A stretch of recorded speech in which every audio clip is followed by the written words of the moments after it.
কি ভাবছেন আজকে আমি কি বানাবো? আজকে আমি লিচু আর চেরি দিয়ে লিচু চেরি শেক তৈরি করব, সাথে আইসক্রিমও থাকবে। আর এটা খেতে কিন্তু দুর্দান্ত, যাকে বলে এক কথায় দুর্দান্ত। আমি লিচুটাকে ধুয়ে নিয়েছি, এবার এটার চামড়াটাকে একটা একটা করে লিচুর চামড়াটাকে আমি ফেলে দিব। সবগুলোর লিচুর চামড়াগুলো ছুটিয়ে আমি একটা একটা করে রেখে দিব। আর অবশ্যই এই বিচিটাকে ফেলে দিতে হবে। আমি শুধু সাদা অংশটাই রেখে দিব।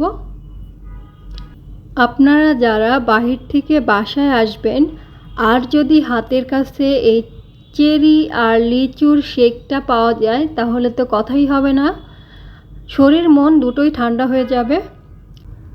এখন আমি এই শেকটা তৈরি করার জন্য নিয়ে নিব হলো লিচু। আর লিচুটাকে আমি ভালো করে বেছে নিয়ে দেখেছি যে এটার মধ্যে পোকা আছে কিনা। অনেক সময় দেখা যায় লিচুর মধ্যে পোকা থাকে, তাই আপনারা একটু কেয়ারফুলি দেখে নেবেন যেন পোকা না থাকে। আর এখন দিয়ে দিব আমি রেড চেরিটা। এই রেড চেরিটাকে আমি ব্লেন্ড করে নিব। আপনারা রেড চিলিটা সুপার শপে পেয়ে যাবেন, মিনা বাজার অথবা আগোরা, প্রিন্স, স্বপ্ন, যে কোনো জায়গায় পেয়ে যেতে পারেন, এবং কি মুদি দোকানেও পেয়ে যেতে পারেন।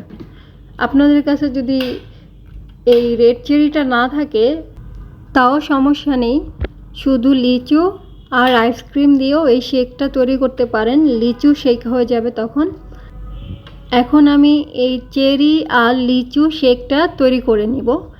প্রথমেই আমি দিয়ে দিব হলো চেরির জুসটা।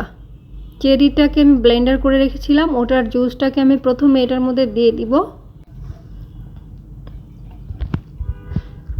এখন আমি লিচুটাকে জুস করে রেখেছিলাম ব্লেন্ডারে, ওটাকে আমি দিয়ে দিব। এটাকে দিয়ে আমি দিয়ে দিব হলো আইসক্রিম। এই আইসক্রিম দেওয়ার কারণে লিচু, চেরি আর আইসক্রিম এই তিনটার টেস্ট যখন একসাথে মিলে যাবে তখন খেতে এটা অন্যরকম একটা রিফ্রেশিং লাগবে। আইসক্রিমটা কিন্তু পুরো মেল্ট হয়ে যাবে না। আপনারা যখন এই পানীয়টা পাইপ দিয়ে যখন খাবেন, পাইপের মধ্যে দিয়ে যখন পানীয়টা নিচ থেকে উঠে আসবে আর আইসক্রিমটা আস্তে আস্তে মেল্ট হতে থাকবে, তখন কিন্তু এটা খেতে খুবই ভালো লাগে। যাই হোক, আমার ভিডিও ভালো লাগলে আপনাদের যদি মনে চায় তাহলে আমার জন্য একটু সাবস্ক্রাইব করে দিন, বেল আইকনটা বাজিয়ে দিন, একটু কমেন্ট করেন আর একটু লাইক করিয়েন। আপনারা সবাই ভালো থাকবেন, সবার জন্য শুভকামনা রইল। আমি বিদায় নিচ্ছি, টাটা, বাই বাই।